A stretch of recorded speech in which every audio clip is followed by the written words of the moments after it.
Hello everyone, এই দেখো সন্ধ্যা থেকে একটু রেডি হয়েছিলাম, গিয়েছিলাম আমার বাবার বাড়িতে। ওইখানে কার্তিক পুজো হচ্ছে, প্রতি বছর হয়, তো এই বছরও হচ্ছে।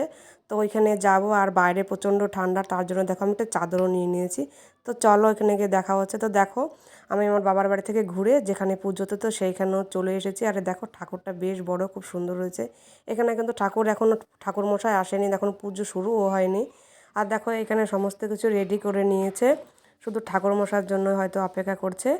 আর এখানে দেখো ধানের চারা দিয়েছে, ভালো জ্বালায়নি, হয়তো 3-4 দিন আগেই দিয়েছে। আর এখানে পুজো কিন্তু অনেক রাতেও হয়েছে, আমরা অত রাত পর্যন্ত থাকিনি, আমরা চলে এসেছিলাম। আর দেখো সুন্দর করে সাজিয়েছে, দেখতেই পাচ্ছ। তো এখানে পুজোটা শুরু হয়নি বলে আমরা চলে গিয়েছিলাম পাশে আর একটা পুজোতে, তো সেইখানেই আমি, আমার ভাইয়ের বউ আর আমার মা গিয়েছিলাম। তো দেখো এই যে দেখো চলেও এসেছি। এখানে দেখো চাটা খুব সুন্দর জ্বালিয়েছে, আর এখানে কিন্তু পুজো হয়েও গিয়েছে। এই দেখো আমার ভাইয়ের বউ রেডি হয়েছে, ও উপোস রয়েছে, পুজো করবে আমাদের ওখানে। আমার মাও দেখো রেডি হয়েছে, আমার মাও পুজো করবে, ওইখানে উপোস রয়েছে। আর এখানে পুজো হয়েছে বলে আমার মা দেখো একটু প্রসাদ এনে আমার মেয়েকে দিচ্ছে, যেহেতু এখানে পুজো হয়েছে, আমাদের ওখানে তো হয়নি। তো চলো এখনকার মতো এই পর্যন্ত, দেখাবে পরে আরেকটা ভিডিওতে। সবাই টাটা।